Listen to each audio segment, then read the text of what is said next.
Livro dos Médiuns. Segunda parte. Capítulo 9. Dos lugares assombrados. As manifestações espontâneas, que em todos os tempos se hão produzido, e a persistência de alguns espíritos em darem mostras ostensivas de sua presença em certas localidades, constituem a fonte de origem da crença na existência de lugares mal-assombrados. As respostas que se seguem foram dadas a perguntas feitas sobre este assunto. Primeiro, os espíritos se apegam unicamente às pessoas, ou também às coisas? Depende da elevação deles. Alguns espíritos podem apegar-se aos objetos terrenos. Os avarentos, por exemplo, que esconderam seus tesouros e que ainda não estão bastante desmaterializados, muitas vezes se obstinam em vigiá-los e montar-lhes guarda. Segunda, tem os espíritos errantes lugares de sua predileção? O princípio ainda é aqui o mesmo. Os espíritos que já se não acham apegados à terra vão para onde se lhes oferece ensejo de praticar o amor. São atraídos mais pelas pessoas do que pelos objetos materiais. Contudo, pode dar-se que dentre eles alguns tenham, durante certo tempo, preferência por determinados lugares. Esses, porém, são sempre espíritos inferiores. Terceiro, o apego dos espíritos a uma localidade, sendo sinal de inferioridade, constituirá igualmente prova de serem eles maus? Certamente que não. Pode um espírito ser pouco adiantado, sem que por isso seja mau. Não se observa o mesmo entre os homens? Quarta, tem qualquer fundamento a crença de que os espíritos frequentam de preferências ruínas? Nenhum. Os espíritos vão a tais lugares, como a todos os outros. A imaginação dos homens é que, despertada pelo aspecto lúgubre de certos sítios, atribui à presença dos espíritos o que não passa, quase sempre, de efeito muito natural. Quantas vezes o medo não tem feito que se tome por fantasma a sombra de uma árvore e por espectros o grito de um animal, ou o sopro do vento? Os espíritos gostam da presença dos homens. Daí o preferirem os lugares habitados, aos lugares desertos. Contudo, pelo que sabemos da diversidade dos caracteres entre os espíritos, podemos inferir a existência de espíritos misantropos, que prefiram a solidão. Por isso mesmo, não respondi de modo absoluto à questão. Disse que eles podem vir aos lugares desertos, como a toda parte. É evidente que, se alguns se conservam insulados, é porque assim lhes apraz. Isso, porém, não constitui motivo para que forçosamente tenham predileção pelas ruínas. Em muito maior número há nas cidades e nos palácios, do que no interior dos bosques. Quinta, em geral, as crenças populares guardam um fundo de verdade. Qual terá sido a origem da crença em lugares mal assombrados? O fundo de verdade está na manifestação dos espíritos, na qual o homem instintivamente acreditou desde todos os tempos. Mas, conforme disse acima, o aspecto lúgubre de certos lugares lhe fere a imaginação e esta o leva naturalmente a colocar nesses lugares os seres que ele considera sobrenaturais. Demais, a entreter essa crença supersticiosa, aí estão as narrativas poéticas e os contos fantásticos com que o acalenta na infância. Sexta, para os espíritos que costumam reunir-se, dias e horas em que prefiram fazê-lo? Não. Os dias e as horas são medidas de tempo para uso dos homens e para vida corpórea, das quais os espíritos nenhuma necessidade sentem em nenhum caso fazem. Sétima, donde nasceu a ideia de que os espíritos vêm preferentemente durante a noite? Da impressão que o silêncio e a obscuridade produzem na imaginação.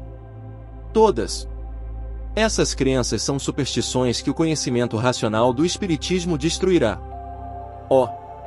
Mesmo se dá com os dias e as horas que muitos julgam-lhe serem mais favoráveis. Fica certo de que a influência da meia-noite nunca existiu, senão nos contos. Sendo assim, por que é então que alguns espíritos anunciam sua vinda e suas Manifestações para certos e determinados dias, como a sexta-feira, por exemplo. Isso fazem espíritos que aproveitam a credulidade dos homens para se divertirem. Pela mesma razão, há os que se dizem o diabo, ou dão a si mesmos nomes infernais. Mostrai-lhes que não vos deixais enganar e não mais voltarão. Oitava, preferem os espíritos frequentar os túmulos onde repousam seus corpos? O corpo era uma simples vestidura. Do mesmo modo que o prisioneiro nenhuma atração sente pelas correntes que o prendem, os espíritos nenhuma experimentam pelo envoltório que os fez sofrer. A lembrança das pessoas que lhes são caras é a única coisa que para eles tem valor. São-lhes mais agradáveis do que quaisquer outras as preces que por eles se façam junto dos túmulos de seus corpos. A prece, bem o sabes, é uma evocação que atrai os espíritos. Tanto maior a ação terá, quanto mais fervorosa e sincera for. Ora, junto de um túmulo venerado, sempre se está em maior recolhimento do que algures, e a conservação de estimadas relíquias é em testemunho de afeição dado ao espírito e que nunca deixa de o sensibilizar. O que atua sobre o espírito é sempre o pensamento e não os objetos materiais. Mais influência do que sobre o espírito exercem esses objetos sobre aquele que ora, porque lhe fixam a atenção. Nona, vista disso, parece que não se deve considerar absolutamente falsa a crença em lugares mal assombrados. Dissemos que certos espíritos podem sentir-se atraídos por coisas materiais. Podem sê-lo por determinados lugares, onde parecem estabelecer domicílio, até que desapareçam as circunstâncias que os faziam buscar esses lugares. Que circunstâncias podem induzi-los a buscar tais lugares? A simpatia por algumas das pessoas que os frequentam, ou o desejo de com elas se comunicarem. Entretanto, nem sempre os animam intenções louváveis. Quando são espíritos maus, podem pretender tirar vingança de pessoas de quem guardam queixas. A permanência em determinado lugar também pode ser, para alguns, uma punição que lhes é infligida, sobretudo se ali cometeram um crime, a fim de que o tenham constantemente diante dos olhos. Décimos, lugares assombrados sempre são por antigos habitantes deles? Sempre, não, às vezes, porquanto, se o antigo habitante de um desses lugares é espírito elevado, tão pouco se preocupará com a sua habitação terrena, quanto. Veja-se Revue Spirit, de fevereiro de 1860, História de um danado com o seu corpo. Os espíritos que assombram certos lugares muitas vezes não têm, para assim procederem, outro motivo que não simples capricho, a menos que para lá sejam atraídos pela simpatia que lhes inspirem determinadas pessoas. Podem estabelecer-se num lugar desses com o fito de protegerem uma pessoa ou a própria família. Certamente, se forem espíritos bons, porém, neste caso, nunca manifestam sua presença por meios desagradáveis. 11ª, haverá alguma coisa de real na história da Dama Branca? Mero conto, extraído de 1000 fatos verdadeiros. 12ª, será racional temerem-se os lugares assombrados pois os espíritos? Não. Os espíritos que frequentam certos lugares, produzindo neles desordens, antes querem divertir-se à custa da credulidade e da poltronaria dos homens, do que lhes fazer mal. Aliás, deveis lembrar-vos de que em toda parte há espíritos e de que, assim, onde quer que estejais, os tereis ao vosso lado, ainda mesmo nas mais tranquilas habitações. Quase sempre, eles só assombram certas casas, porque encontram ensejo de manifestarem sua presença nelas. 13ª, haverá meios de os expulsar? Porém, as mais das vezes o que fazem, para isso, os atrai, em vez de os afastar. O melhor meio de expulsar os maus espíritos consiste em atrair os bons. Atrair, pois, os bons espíritos, praticando todo o bem que puderdes, e os maus desaparecerão. Visto que o bem e o mal são incompatíveis. Sede sempre bons e somente bons espíritos tereis junto de vós. Há, no entanto, pessoas muito bondosas que vivem às voltas com as tropelias dos maus espíritos. Por quê? Se essas pessoas são realmente boas, isso acontece talvez como prova, para lhes exercitar a paciência e concitá-las a se tornarem ainda melhores. Fica certo, porém, de que não são os que continuamente falam das virtudes os que mais as possuem. Aquele que é possuidor de qualidades reais quase sempre o ignora, ou delas nunca fala. 14ª que se deve pensar com relação à eficácia dos exorcismos, para expelir dos lugares mal assombrados os maus espíritos. Já tiveste ocasião de verificar a eficácia desse processo?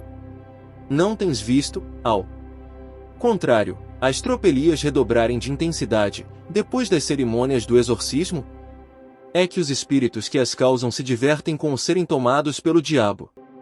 Também, os que se não apresentam com intenções malévolas podem manifestar sua presença por meio de arruídos e até tornando-se visíveis, mas nunca praticam desordens, nem incômodos. São, frequentemente, espíritos sofredores, cujos sofrimentos podeis aliviar orando por eles. Outras vezes, são mesmo espíritos benfazejos, que vos querem provar estarem junto de vós, ou, então, espíritos levianos, que brincam. Como quase sempre os que perturbam o repouso são espíritos que se divertem, o que de melhor têm a fazer, os que se veem perseguidos, é rir do que lhes sucede. Os perturbadores se cansam, verificando que não conseguem meter medo, nem impacientar. Veja-se atrás o capítulo VD, as manifestações espontâneas. Resulta das explicações acima haver espíritos que se prendem a certos lugares, preferindo permanecer neles, sem que, entretanto, tenham necessidade de manifestar sua presença por meio de efeitos sensíveis. Qualquer lugar pode constituir morada obrigatória, ou predileta de um espírito, embora mal, sem que jamais qualquer manifestação se produza. Os que se prendem a certas localidades, ou a certas coisas materiais nunca são espíritos superiores. Contudo, mesmo que não pertençam a esta categoria, pode dar-se que não sejam maus e nenhuma intenção má alimentem. Não raro, são até comensais, mais úteis do que prejudiciais, porquanto, desde que se interessam pelas pessoas, podem protegê-las.